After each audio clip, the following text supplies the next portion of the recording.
Greetings from the campus of East Tennessee State University. I'd like to use this video to provide an update on activities that are underway this summer across the institution. There's an energy on campus this summer that's palpable, and much of that energy is because we as a campus community are preparing for the start of the fall semester.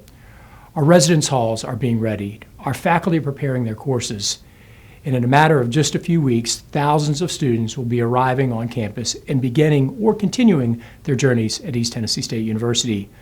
But before the season turns, I want to take a moment to update you on the work that's underway across campus this summer and provide a preview on things that lie on the horizon. One of the things I'm most excited to share is about our enrollment. Our enrollment projections for the fall remain positive. Our residence halls will once again be at full capacity. It's hard to believe that move-in begins on August 19th, but as we look across the institution, from our undergraduate and graduate admissions teams to university marketing communications and to partners on every corner of the campus, I want to say thank you. We're ready for our students to return. We're excited about the fall. And unlike many institutions across the country that are experiencing enrollment declines and challenged budgets, we're in solid shape because of you. So thank you. But in addition to welcoming new students, I'm excited to open new buildings. On August 21st, we'll open the new academic building in Plaza adjacent to the quad. This facility provides state-of-the-art classrooms, learning laboratories, and spaces for study and collaboration. And the building is just simply, truly stunning. It's a world-class space where every student on this campus will have the opportunity to learn, to enjoy, to collaborate.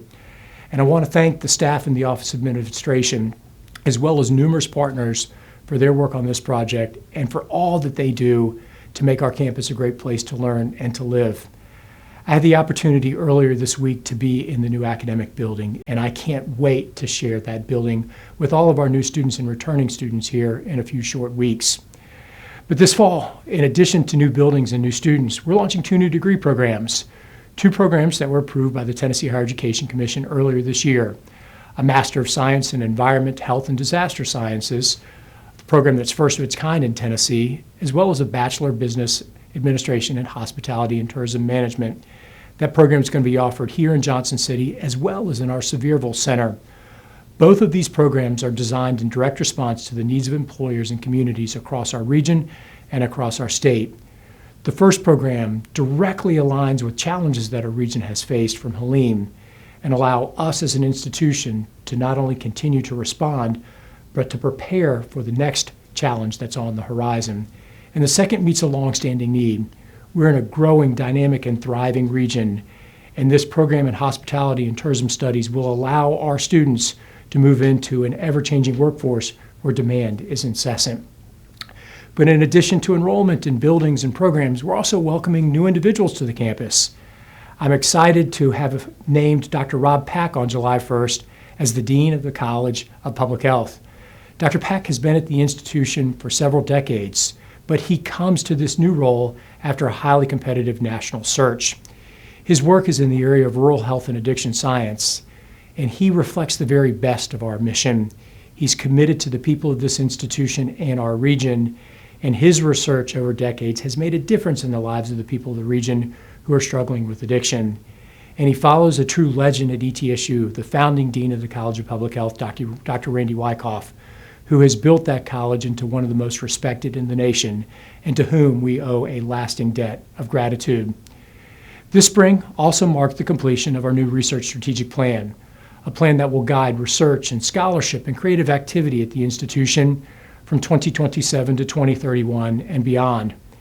The plan was developed by a task force that was co-chaired by Dr. Mehta and Dr. Mims, and the plan sets a clear vision that we will be recognized through funding, rankings, and impact as the premier regional public research university in the nation. Over the past decade, our annual research expenditures have grown, and they've grown significantly, from $7 million to $51.6 million. Trailblazers on this campus, our faculty, staff, and students ask hard questions and solve real-world problems. And those questions and problems and solutions carry momentum. And that momentum yields to research productivity, and that research productivity puts us on the cusp of change and cutting-edge innovation that will drive this institution forward through the close of the planning cycle of the Committee for 125. But as I look at this institution and as I reflect upon things that are front and center in that strategic plan, one of our central goals is to focus investments in our faculty and staff. And as we shared at the May meeting of our Board of Trustees, we've made a multi-year commitment to bringing faculty and staff salaries closer to market averages.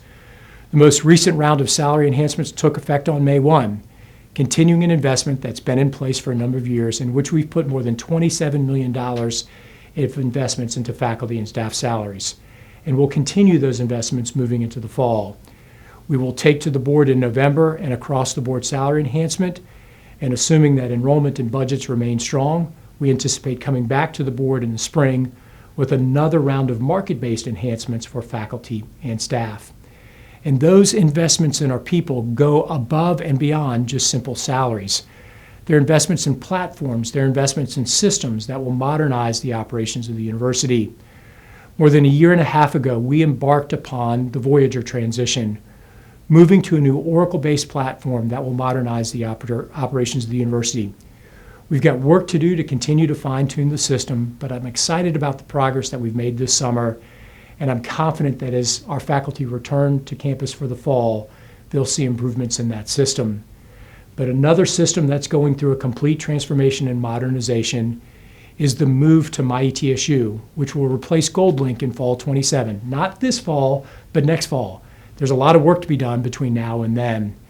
MyETSU will bring the information, tools, and services that students use every day into a single mobile-friendly platform, and students are helping to shape its design.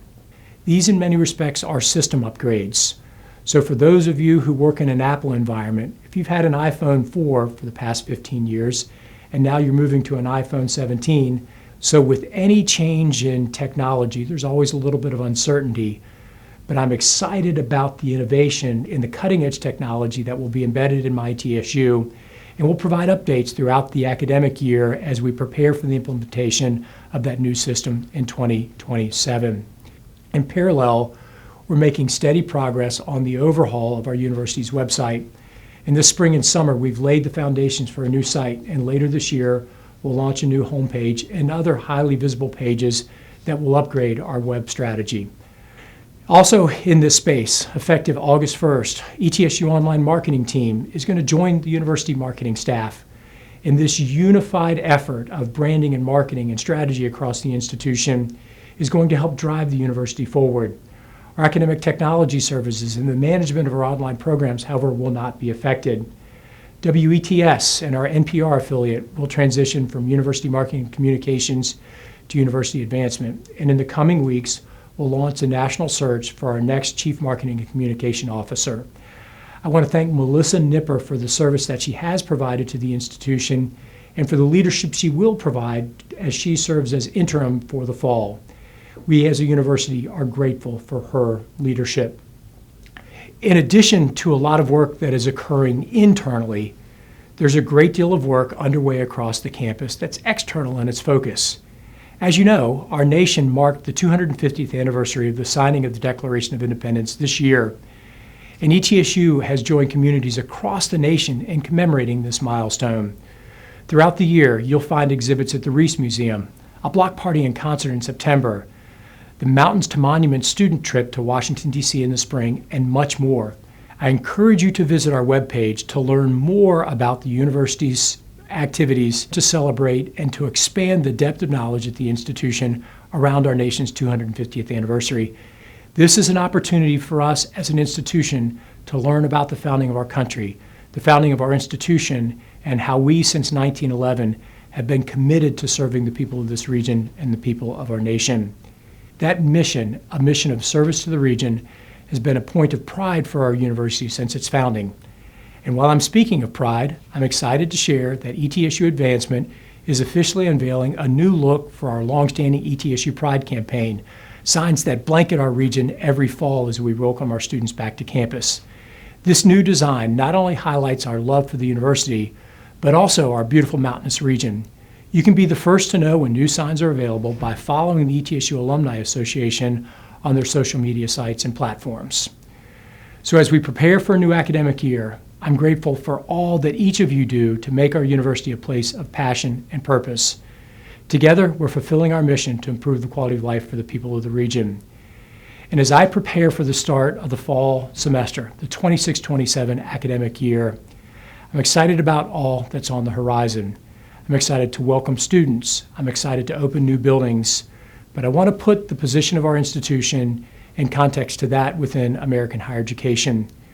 We're experiencing pronounced enrollment growth. Our budgets are balanced. We're investing in our people. We're investing in salaries. We're building new buildings. We're starting new programs. We are in the best financial shape that this institution has been in since I've had the honor to serve as your president. Not because of anything that I've done, but because of your commitment to stewardship, your commitment to our mission, and your commitment to the people around you.